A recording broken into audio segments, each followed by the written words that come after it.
Hey, come back!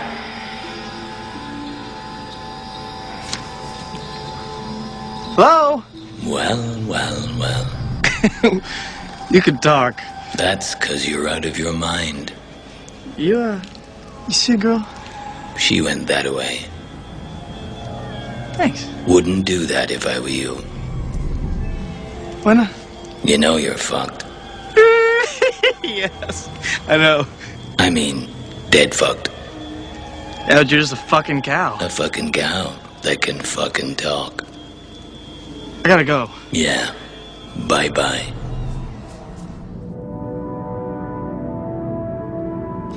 Okay, my name is Andy Letcher. I'm a writer and a musician, and I've written a book called Shroom, A Cultural History of the Magic Mushroom, and I'm here to talk about magic mushrooms, the facts. Go. Yeah. Bye-bye. The first thing that people should know about magic mushrooms is that they are illegal. In Britain they're a Class A drug, so if you're caught in possession you could be looking at a 7-year stretch. There are close to 200 species of hallucinogenic mushrooms found in the world. They're found growing all over the world, and the two most common species that people will have come across are the liberty cap, which is mentioned in the film. In fact, it's the mushroom that the kids in the film try and find. The effects of psilocybin mushrooms, at low doses they include the saturation of colours appears greater, things can appear very funny. The mushroom people famously get fits of the giggles. The world seems comic, enchanted, otherworldly.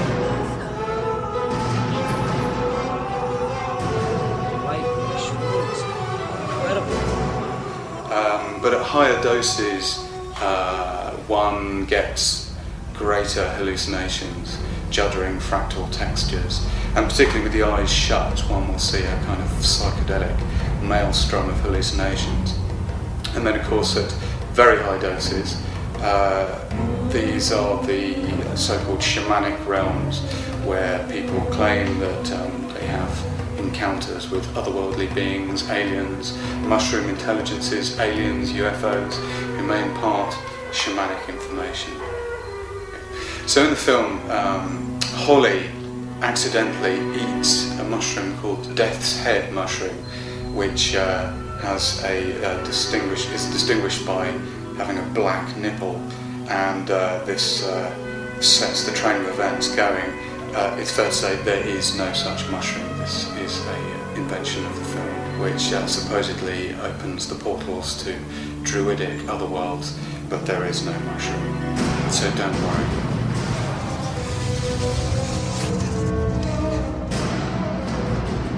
The dangers of magic mushrooms are picking the wrong sort, injuring yourself while under the influence. They can make you very sick.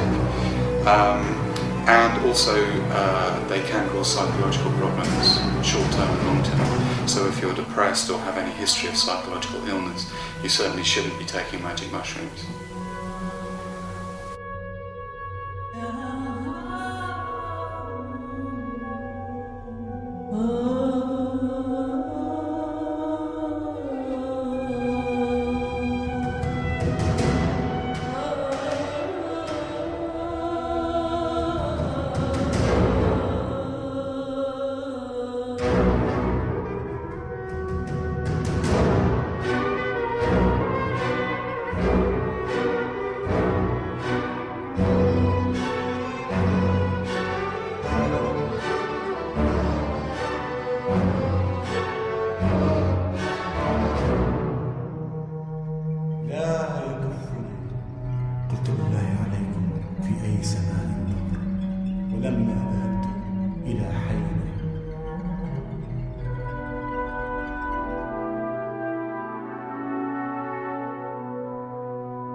Pozwól, by Twój umysł całkowicie otworzył się na prawdziwą naturę naszej egzystencji. Nie jesteśmy ciałem, ale czystym, kochającym duchem, stworzonym przez prastarą materię, czy kreację, czy Boga. Nasz Stworzyciel jest miłością i nie ma niczego innego niż wszechogarniająca miłość, która nie ma przeciwieństwa.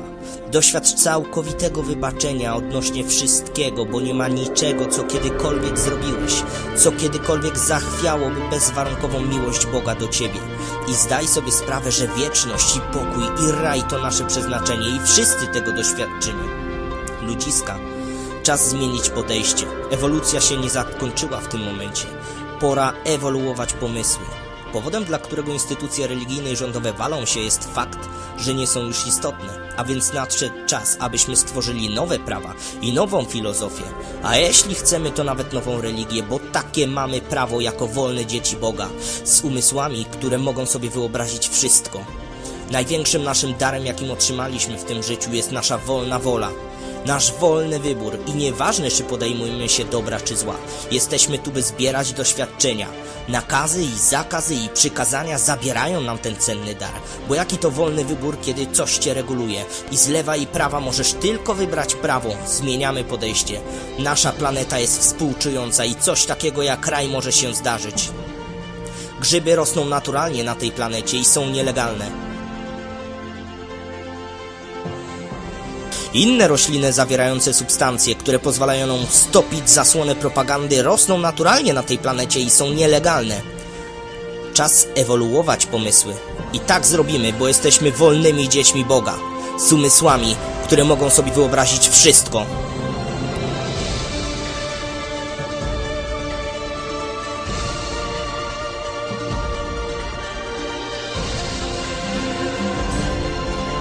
Our family got this ranch, and it just ended up being a place where we could come and get away from everybody. A lot of our friends just like, oh brother, you guys are just trying to get fucked up. And so Bill would just say, no, I mean, we really are trying to get somewhere else with this. So we would go out and fast a little bit and prepare and then have this experience and see what happened. Well, some really amazing things happened. The world is one magical motherfucker. And if you take a certain amount of mushrooms, you're in a magical world.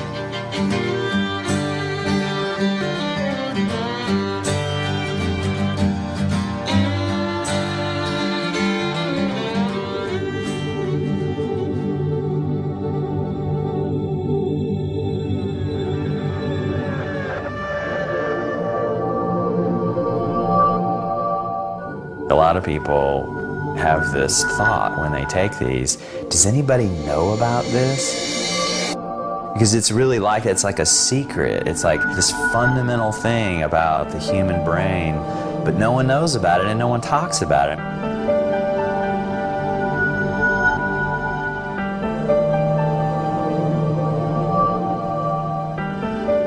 There was one time in particular, the harmonic convergence. It was basically this time when all the planets were to align in some alignment that only happens once every 10,000 years.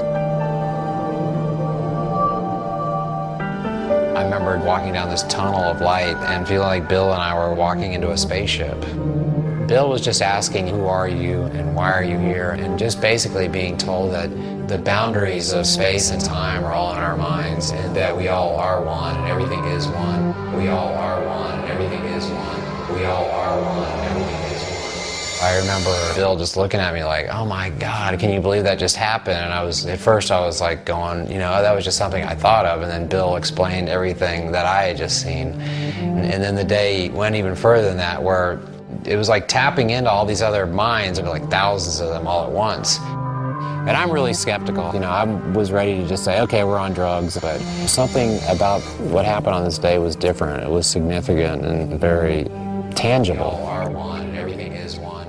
You know, this was accepted by human beings that you take substances to change your consciousness from the beginning of human history.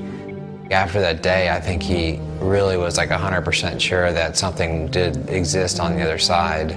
It helped him go out there and become a lot more fearless. And part of his art was being able to broadcast cutting-edge ideas to the public. We came here for the truth, right? That's all I want out of life, is the truth. Is that too much to ask for?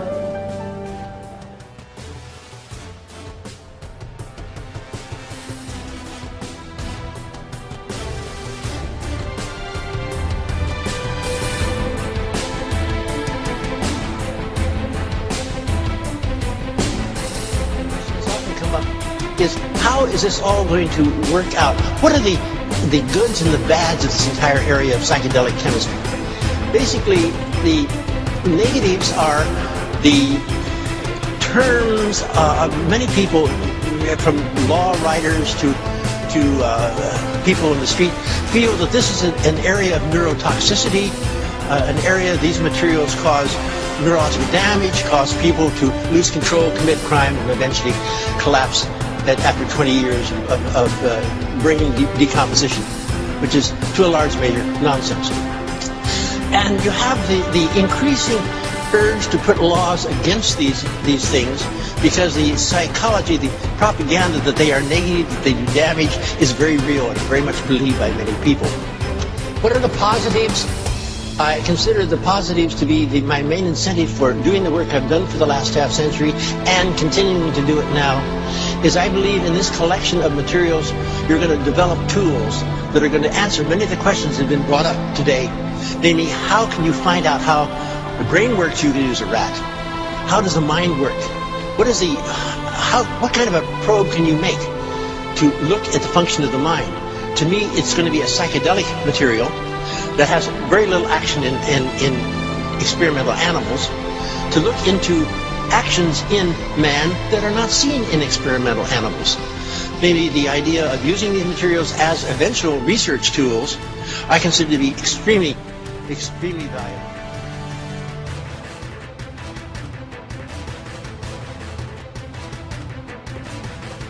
The mushrooms contain psilocybin, which hydrolyzes in the body very quickly, to psilocin, which is the active component.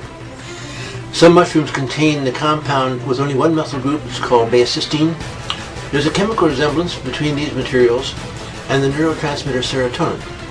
It's a very interesting balance of neurotransmitter in the body to mushrooms. Namely, they are very, very similar, except that the serotonin has a hydroxy group at the 5, and psilocin has a hydroxy group at the 4 position of the indole ring. My interest in the area of psilocybin, psilocin-like materials came from my general interest in tryptamines. I've always been very keenly amazed how many of the psychoactive materials are either phenethylamines or tryptamines. I say probably 95% or more are one of these two families. And instrumental in the tryptamine world, you have DMT, which I mentioned. It's found in many, many different plants. And interestingly, although it's a Schedule I drug, it's also found in the human brain and the human spinal system. So I guess technically, if any carrier of a Schedule I drug becomes chargeable or arrestable as an illegal entity, you and I both are illegal entities because we carry it within the Schedule I drugs.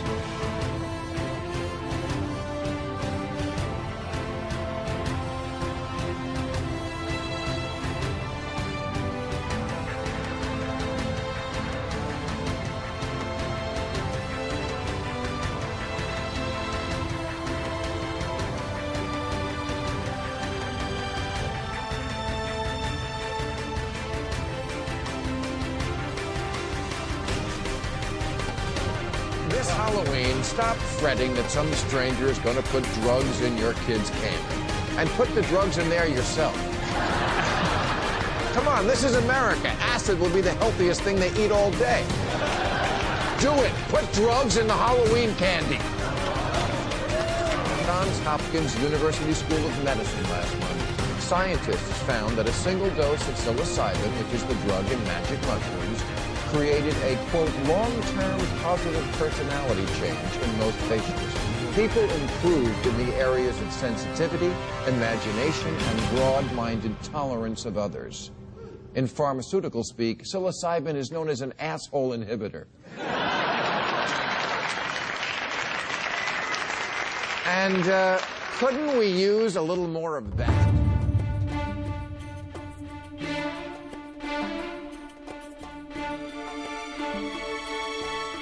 And finally for us tonight, could it be that those 60s hippies had a point? Among other items they ingested to see the world differently were magic mushrooms.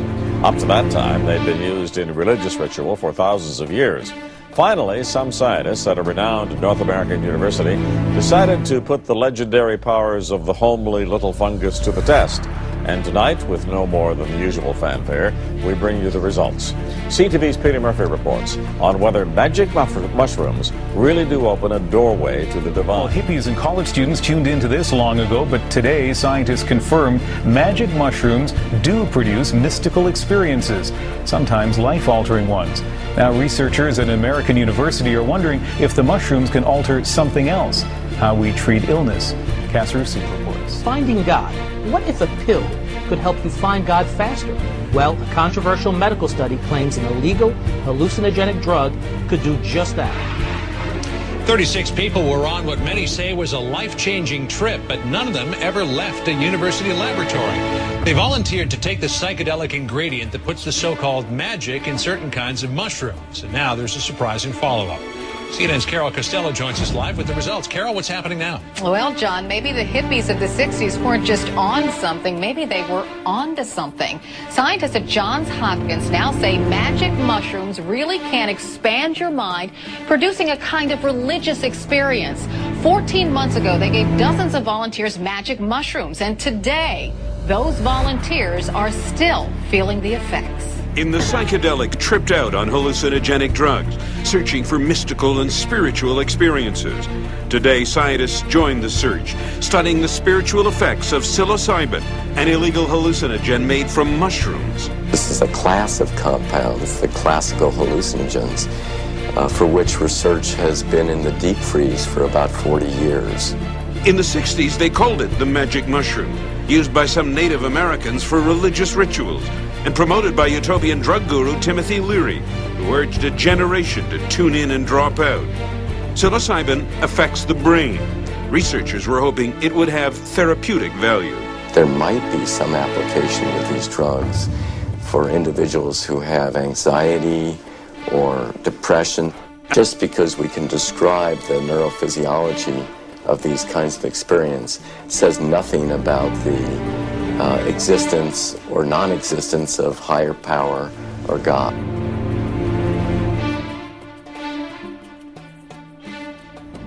Five years ago, by accident in Mexico, I took Mexican mushrooms. Leary, a Harvard researcher, claimed his mushroom-induced psychotic trip was so spiritual, it led him and a generation to turn on, tune in, and drop out. Yeah, until the federal government stepped in and made hallucinogenic drugs illegal.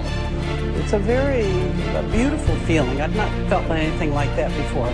Osborne, lying on this couch, received one dose over an 8-hour period. She saw a kaleidoscope of colors. Then there was a tearing open of my heart, and then the feeling that we were all one. the effects of that single session are still with her 14 months later, and with other volunteers. The study says at 2 months, the volunteers rated the experience as having spiritual significance and sustained positive changes in behavior. Volunteers who are under psychological distress secondary to a cancer diagnosis. And the thought here is that an experience of this type, primary mystical experience, might well alter the course and the perception that the individual has of their disease process and quality of life. As for those volunteers who took that long, strange trip on Johns Hopkins couch, the study says most have no regrets and feel their world is a better place because of it. Hallucinogenic in mushrooms creates universal mystical experience. What is a mystical experience? I think a mystical experience is one in which individuals can have in various settings. They can be highly religious circumstances, but generally it's a circumstance where one feels that one is really communing with something more than themselves.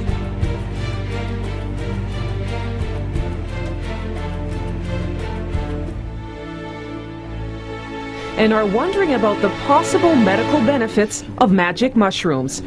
In a new study, they say research subjects who were given this drug describe their experience as mystical, profound, the single most spiritually significant event of their lifetime, something mystics and hippies have told us for years.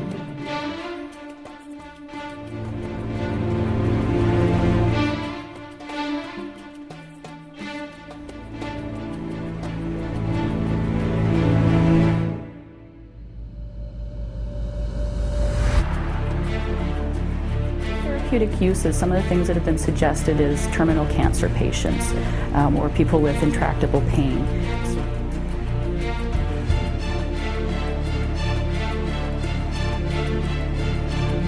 The magic shroom totally helped them with very little side effects, and that they were almost all of them were very pleased by it. The averages were fantastic, and now people are thinking, hey, you know what, maybe we should do a couple more experiments with that. And in fact, like they were doing experiments with this stuff medically 35 years ago, and then once it was made illegal, they stopped, which then drives me crazy. You know, this whole making drugs illegal and, you know, making it forbidden and, you know, oh my God, you can't touch it, it's toxic. Come to find out, hey, if you do a little science, maybe it's not as toxic as you think. And it depends on the drug. Right. And it depends on the context, too. I'm not telling you to go do shrooms right now. That's fantastic. And if the government comes and tells me, no, you can't do something that we know is going to ease your pain and your stress and your depression and all that stuff because we find it immoral.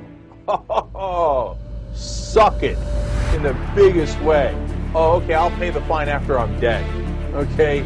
No, you tell me I got terminal cancer and I can't go do shrooms. If the doctor thinks it makes sense or I can't smoke marijuana, piss off. But yeah, I don't know how marijuana, the one drug that never killed anybody, got to be the demon seed. It's just amazing. It's such a triumph of negative marketing. And it's right out the window when you're tripping, that is time and money. And time is just, it's ridiculous. It doesn't mean anything. What do you mean it's 3:17? What does that even mean? 3:17? I mean, why not 200, 900, 400? Reuters. In London, these scientists did these studies on people tripping on magic mushrooms, and it's given them the best picture yet of how psychedelic drugs work. And these British scientists are saying the findings suggest that such drugs could be used to treat depression. Absolutely. Yeah. I mean, no one knows what the fuck's going on when you're on mushrooms. It's certainly something that should be studied, though, and that's what I think is missing in people's ideas of mushrooms. Everybody has got this propaganda-based opinion on it. Everybody thinks it's bad for you. I mean, I've expanded on these ideas that came directly as a result of psychedelic experiences. Who knows what it is, man? I don't know, but it would be awesome if they were allowed people to fucking study it instead of lock you in a fucking cage for experiencing something that's been here for a lot longer than people have. It's almost impossible, of course, as all the patient say, to describe it. You can only say it isn't, it isn't, it isn't. Trying to tell people what it is. How do you mean that? Well, I mean that there are the colors and the beauties, the designs, the beautiful way things appear. People themselves, dull people, but I thought dull, appear fascinating, interesting, mysterious, wonderful. But that's only the beginning. A man was saying it this afternoon who was taking it. Suddenly you notice that there aren't these separations, that we're not on a separate island shouting across to somebody else and trying to hear what they're saying and misunderstanding. You know, you use the word yourself, empathy. These things flowing underneath. We're parts of a single continent. It meets underneath the water. And with there goes such delight, the sober certainty of waking bliss. It's not that psychedelics manufacture wonderment or that they can automatically make us more imaginative beings, but what psychedelics do is pull us so radically out of our comfort zones, they decondition us. Czynnikiem jest istnienie stale powiększającej się grupy ludzi, którzy przekonali się o skuteczności działania tych środków. Who have had experiences of psychedelic problem solving. Dr Carl Mullis odbierze z rąk jego wysokości króla Nagrodę Nobla. Biogenetyk dr Carl Mullis otrzymał Nagrodę Nobla za odkrycie PCR, techniki pozwalającej na zwielokrotnianie śladowych ilości DNA, co zrewolucjonizowało badania genetyczne. Mullis twierdzi, że zawdzięcza to odkrycie psychodelicznym narkotykom.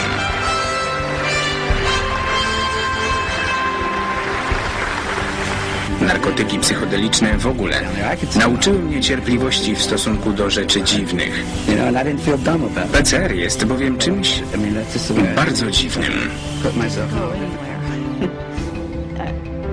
I didn't know where I was, but I didn't go anywhere. But it was an amazing, amazing journey.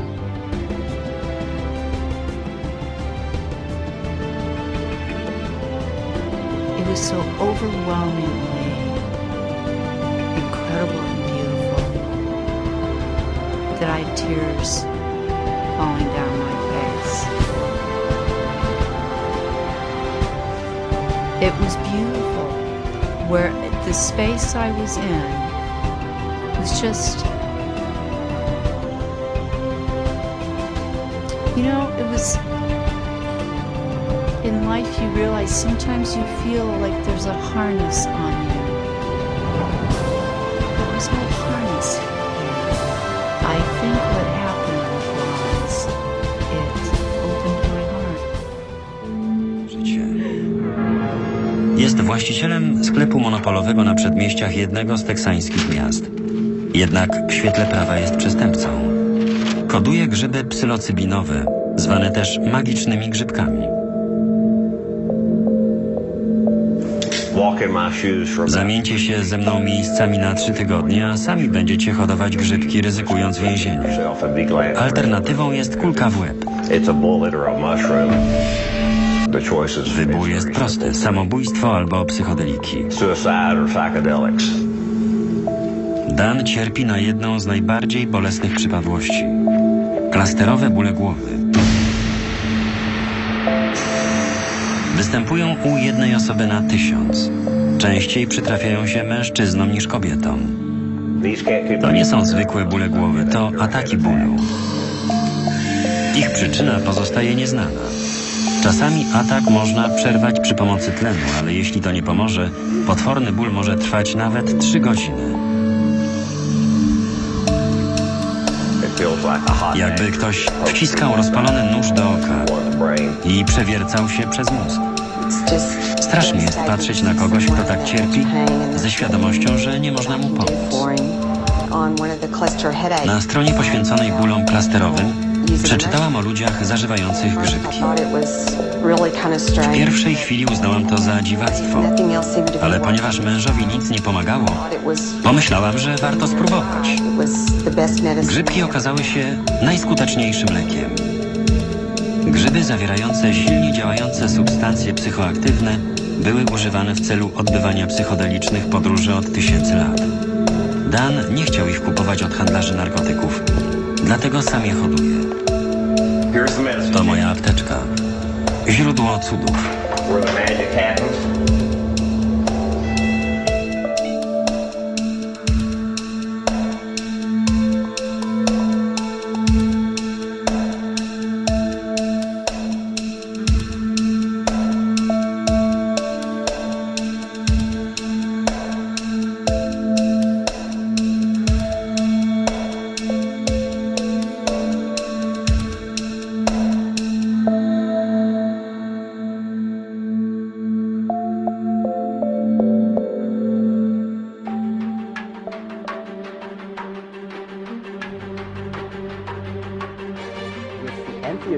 There's definitely an effort here, I think, to overcome limitations that are inherent in the human mind. There's one theory that the mind is essentially a reducing valve.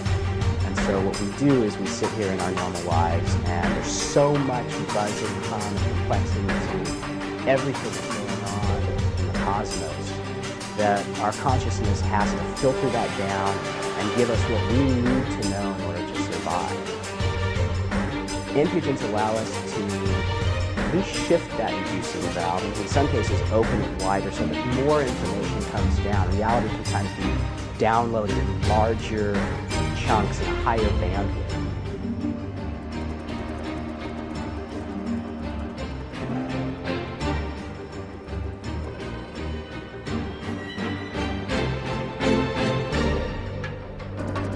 Think about it, the shamanic worldview, it turns out, is larger and more inclusive than the materialistic one. Because the materialistic one says there's only this one level of reality and all the others are not, have lower status. Because they feel that there's an enlarged understanding there. They also feel that as part of that enlarged understanding, there's a more direct kind of psychic experiential connection to the natural world. Now, we think of the natural world as being like out there. There's trees and there's rocks and there's plants, and we study it with our science. We give it names and we measure and all this stuff. And the shamans, they take a plant and they talk to the spirit of an animal. We find they can do it.